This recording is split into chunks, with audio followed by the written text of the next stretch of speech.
সম্মানিত সভাপতি, বাংলাদেশ জাতীয়তাবাদী ছাত্র দলের সোনালী ফসল, হাজার হাজার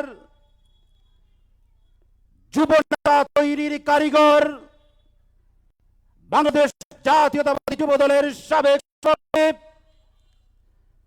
বাংলাদেশ জাতীয়তাবাদী দল নির্বাহী কমিটির সংগ্রামী প্রচার সম্পাদক, এই টাঙ্গাইলের মাটি ও মানুষের নেতা জনাব সুলতান সালাউদ্দিন টুকু, আজকের অনুষ্ঠানের প্রধান অতিথি ও বিশেষ অতিথি, যাদের রক্তে ঘামে, যাদের প্রতিটি ফোঁটা ঘামের বিনিময়ে, প্রতিটি ফোঁটা রক্তের বিনিময়ে উৎপাদিত হয় আমার আপনার সেই সম্মানিত কৃষক উপস্থিত সম্মান ব্যক্তিবর্গ, সাংবাদিক বৃন্দ,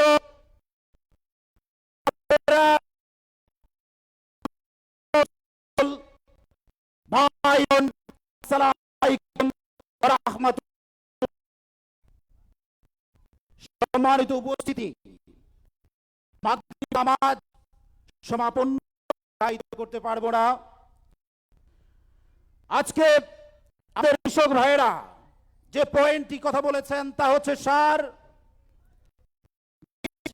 সেচ, কীটনাশক, এই চারটি কমন কথা বলেছেন।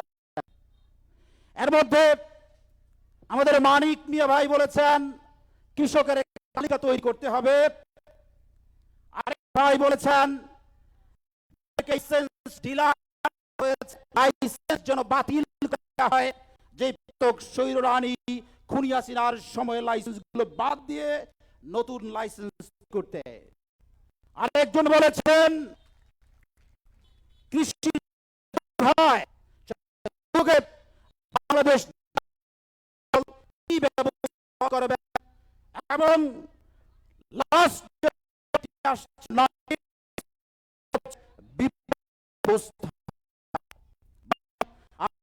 বিষয়গুলো আমি কভার করবো ইনশাআল্লাহ। আমি কভার করবো বলতে আমি আর করছি না, এ কভার করছে আপনার নেতা, এ কভার করছেন আমার নেতা, করছেন শহীদ জিয়াউর রহমানের সুযোগ্য সন্তান জনাব তারেক রহমান। কিভাবে শুরু হলো? তারেক রহমান থেকে শুরু করে থানায়, প্রতিটি উপজেলায়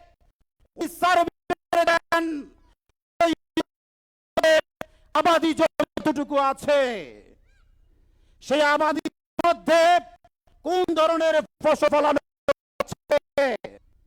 এবং সেই ফসল উনি একটি সিস্টেমের মধ্যে নিয়ে আসেন।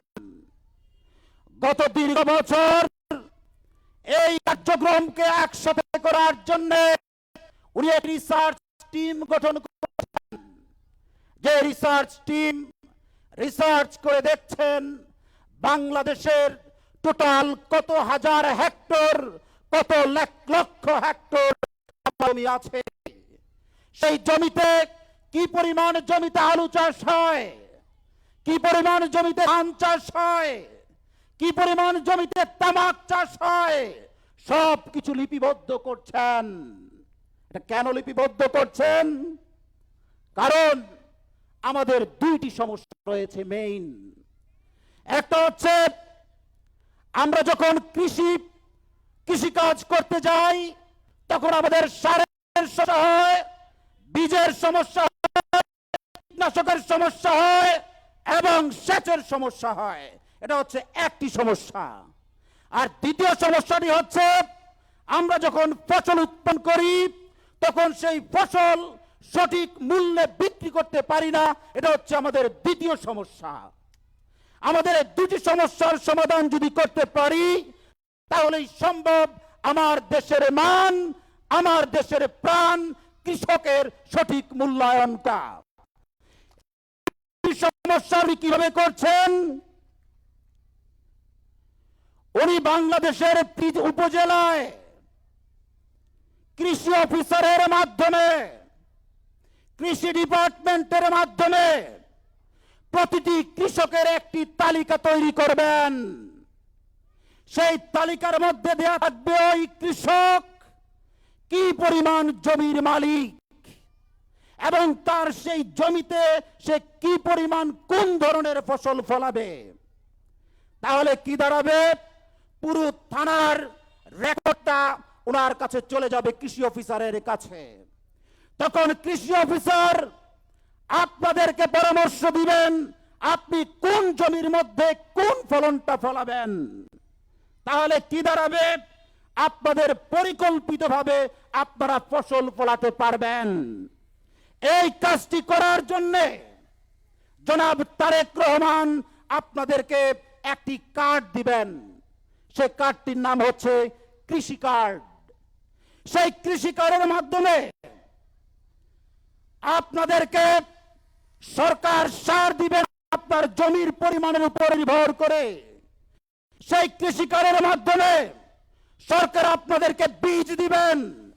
সেই কৃষি কার্ডের মাধ্যমে সব সরকার আপনাদেরকে লোন দিবেন এবং সর্বোপরি সেই কার্ডের মাধ্যমে আপনাদের উৎপাদিত পণ্য সরকার সঠিক মূল্যে খরিদ করে নেবেন।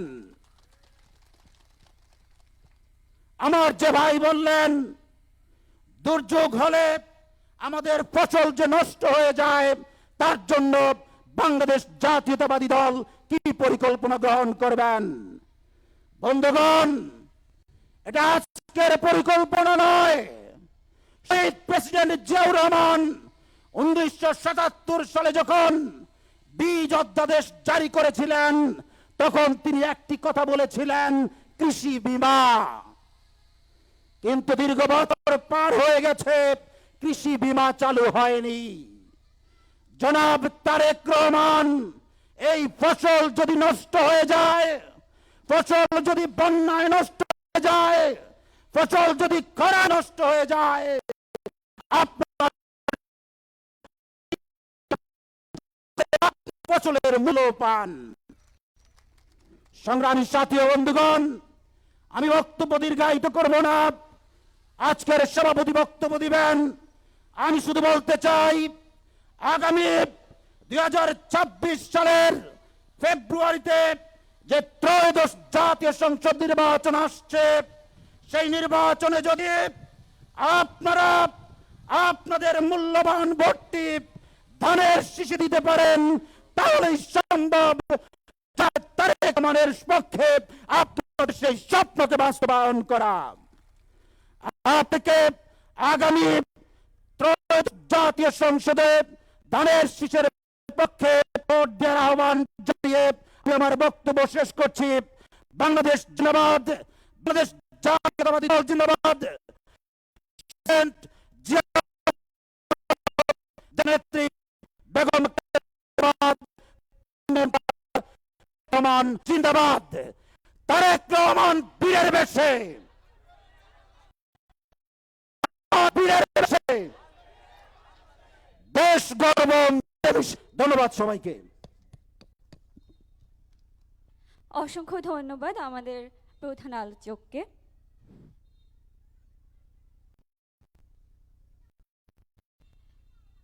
এই পর্যায়ে আমি ডেকে নেব আমাদের সবার প্রিয় একজন প্রথিতযশা রাজনৈতিক ব্যক্তিত্ব, যিনি ছাত্র দলের কাণ্ডারি হয়ে সভাপতির দায়িত্ব পালন করেছেন, এরপর যুব দলের কাণ্ডারি হয়েও সভাপতির দায়িত্ব পালন করেছেন এবং সেই সাথে সাধারণ সম্পাদকের দায়িত্ব পালন করেছেন এবং বর্তমানে তিনি বাংলাদেশ জাতীয়তাবাদী দল বিএনপির কার্যনির্বাহী কমিটির প্রচার সম্পাদক পদে নিযুক্ত আছেন। আমরা সবাই করতালির মাধ্যমে তাকে ডেকে নেই। ধন্যবাদ জানাচ্ছি সালাউদ্দিন টুকু ভাইকে আমাদের মূল্যবান বক্তব্য পেশ করার জন্য।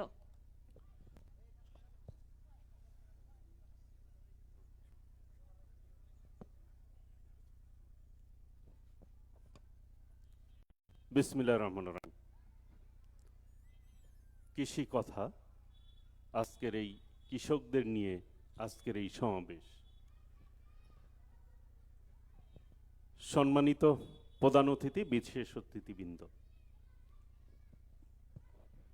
প্রধান আলোচক ইঞ্জিনিয়ার হাবিবুর রহমান, আজকের মঞ্চটা কিন্তু ভিন্নভাবে সাজানো হয়েছে।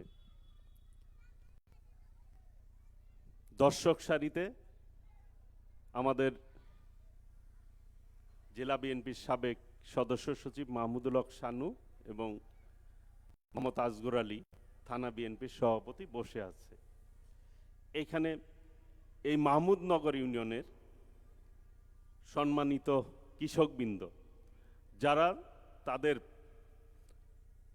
শ্রমের মাধ্যমে আমরা যে খাবারটি গ্রহণ করি তা উৎপাদন করেন এই সমস্ত সম্মানিত ব্যক্তিগণ।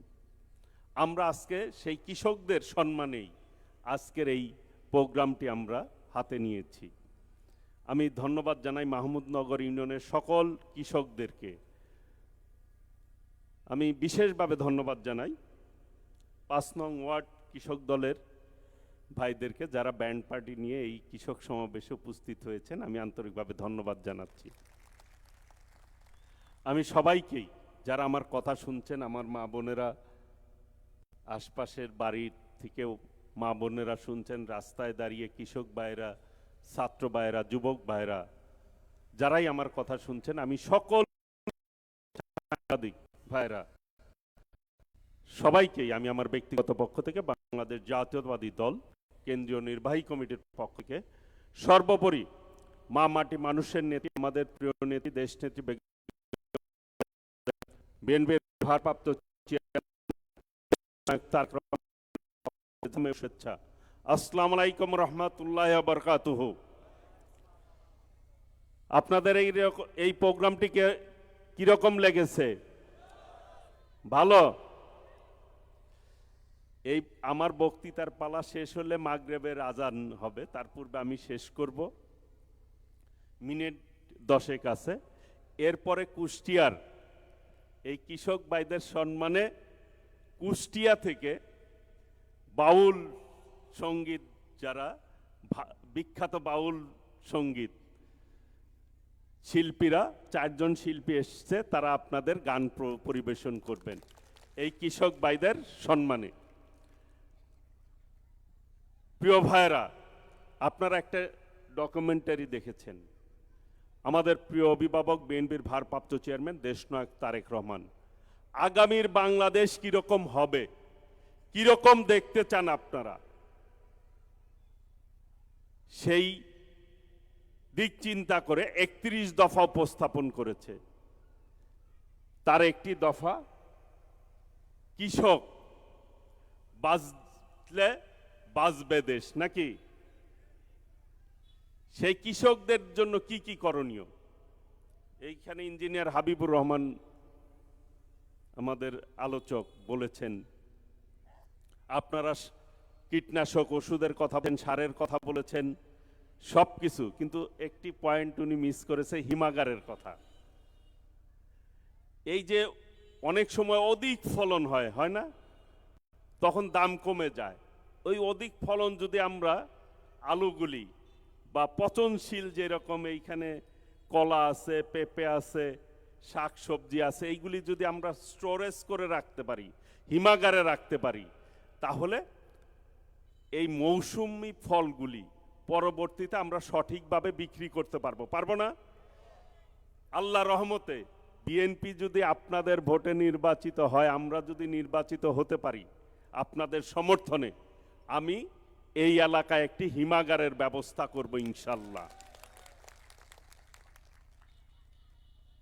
আমরা আমাদের নেতা শহীদ রাষ্ট্রপতি জিয়াউর রহমান, যিনি খাল খনন করেছেন, বর্ষা মৌসুমের পানি ধরে রেখে মৌসুমে পানি যাতে কৃষকদের কাজ, সেই জন্য খাল খনন কর্মসূচি নিয়েছিলেন কে? শহীদ রাষ্ট্রপতি জিয়াউর রহমান। তখন অনেক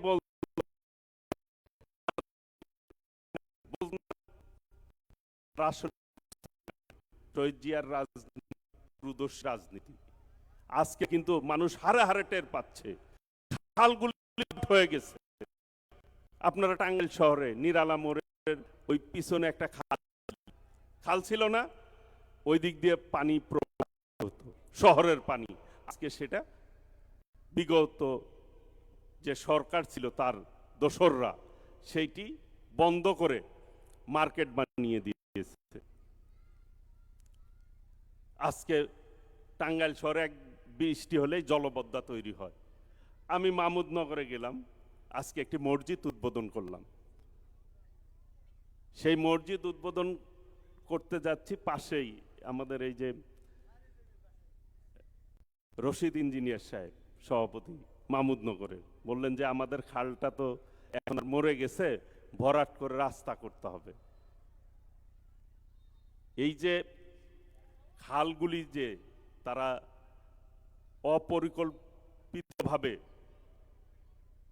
আজকে রাস্তাঘাট করার কারণে খালগুলি কি মরে যাচ্ছে। খাল আমরা সংস্কার করতে পারি, খালটির চারপাশে রাস্তা দিয়ে খালে 2-3টা ব্রিজ দিব, এই গ্রামের লোক এই গ্রামে আসবে, ব্রিজ থাকবে, তাই না? আপনি যদি খাল আমরা যদি খনন না করি, খাল যদি আমরা ভরাট করে ফেলি, তাহলে কিন্তু এক সময় আমরা এফেক্টেড হব, সেটা পরে বুঝতে পারবেন আপনারা। কাজেই ওই খাল আমরা করব, পাশে রাস্তাও করব, এই গ্রাম থেকে ওই গ্রামে আসার জন্য আমরা ব্রিজের ব্যবস্থাও করে দেব আল্লাহর রহমতে। নদীমাতৃক দেশ বাংলাদেশ, নদী যদি মরে যায় তাহলে বাংলাদেশের প্রাণ থাকবে না, থাকবে? কাজেই নদীকে বাঁচিয়ে রাখতে হবে, নদী মানুষ ভালো বলতে পারবে। আমাদের প্রতিশ্রুতি আছে যে আমরা আল্লাহ রহমতে বিএনপি যদি জনগণের ভোটে, আপনাদের ভোটে নির্বাচিত হয়, আল্লাহ রাব্বুল আলামিন যদি আমাকে সেই তৌফিক দান করে, আমি প্রথমেই এই যমুনার পাশে যে ভাঙ্গন হয়, এইখানে Mahmudnagar union, Kakua union, কাতুলি union, Hugra union, দাইন্না union, এই ইউনিয়নগুলি যাতে ভাঙ্গন, তারপরে আপনার বাগিল ইউনিয়ন, ভাঙ্গনের মুখে যাতে বিলীন না হয়ে যায় গ্রাম, সেই জন্য বাঁধ নির্মাণের ব্যবস্থা করব ইনশাল্লাহ স্থায়ীভাবে। আমরা আমাদের নেতা, আমাদের ভারপ্রাপ্ত চেয়ারম্যান দেশনায়ক তারেক রহমান যেই পরিকল্পনা নিয়ে আগাচ্ছেন, আগামী দিনে কৃষকদের জন্য ফার্মার্স কার্ডের ব্যবস্থা করবেন উনি, যেটি আমাদের আলোচক বলেছে। আপনারা কীটনাশক ওষুধ পাবেন, সার পাবেন, বীজ পাবেন ন্যায্য মূল্যে, আবার আপনার ফসল যাতে সঠিক মূল্যে বিক্রি করতে পারেন ব্যবস্থা সরকার করবে বিএনপি যদি রাষ্ট্রীয় ক্ষমতায় আসে ইনশাল্লাহ। প্রিয় ভাইরা, বিএনপি ভারপ্রাপ্ত চেয়ারম্যান দেশনায়ক তারেক রহমান একটি কথাই বলে সব সময়, এদানি জনগণ থাকুন, জনগণকে সঙ্গে রাখুন। জনগণই হচ্ছে বাংলাদেশের মূল প্রাণ, জাতীয়তাবাদী শক্তির মূল ভিত্তি হচ্ছে বাংলাদেশের জনগণ। সেই জন্য উনি বলেছেন জনগণকে সঙ্গে রাখুন, জনগণের সাথে থাকুন। এবং এদানি একটি স্লোগান দেন, জনশক্তি জনবল বিএনপির মনোবল। বিএনপি হচ্ছে জনবান্ধব দল, জনগণের দল। জনগণ থেকে বিএনপিকে কখনো বিচ্ছিন্ন করা যায় নাই, বিচ্ছিন্ন করা যাবে না। এদানিং কিছু লোক ষড়যন্ত্র করছে, পিয়ার পদ্ধতির কথা বলে। পিয়ার পদ্ধতি আপনারা কেউ বুঝেন? কেউ বুঝেন? কেউই বুঝেন না। বলে নির্বাচন বানচালের ষড়যন্ত্র করতে চায়, আবার নিজ ভোটও চায়, ঘরে ঘরে যাচ্ছে, বিভিন্ন মা বোনদের পাঠাচ্ছে। অন্ধকারে যে কৃষক ভাই বললেন, যারা গোপনে কাজ করে, একটা কথা আছে, তাদেরকে গুপ্ত সংগঠন লীগের ছাতার নিচে তারা নীতি করছে, তারা হামলার শিকার হয় নাই, এখন সামনে এসে দাঁড়াচ্ছে, তারা বড় বড় কথা বলছে। তারা মুখে একটা বলে অন্তরে আরেকটা রাখে, তাদেরকে কি বলা হয়? কি বলা হয়? প্রিয় ভাইরা, ইদানিং তারা বলে একটি ভোট দিলে নাকি বেস্তের টিকিট পাওয়া যায়, বেস্তের টিকিট বিক্রি করে বেচারা। আমি যদি খারাপ কাজ করি, আমি যদি রোজা না রাখি, হজ না করি, নামাজ না পড়ি, আমি যদি অন্যের হক খাই, ওই দলরে ভোট দিলেই হবে? হ্যাঁ, তাহলে ওনার এই কথাটি বলছে, এটা কি ঠিক বলছে বা ঠিক বলছে? এরা হচ্ছে প্রতারক। ওই যে রামগঞ্জে হাটে জাদু দেখায় না, বেলকিবাজি,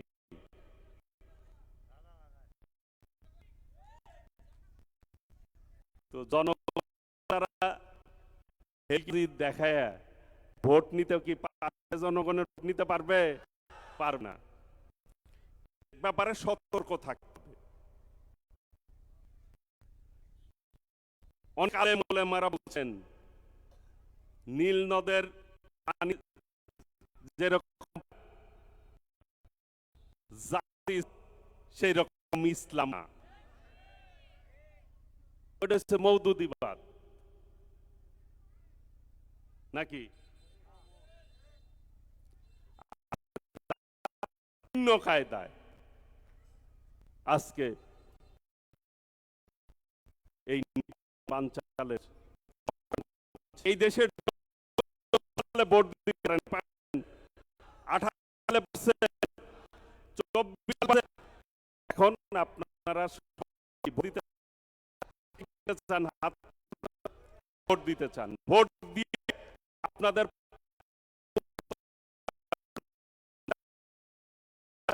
আপনাদের পক্ষে কাজ করে, অর্থাৎ জনগণের স্বার্থ করে কাজ করে। সেই জনগণের সরকার প্রতিষ্ঠার জন্যই আমাদেরকে আজকে ঐক্যবদ্ধভাবে কাজ করতে হবে।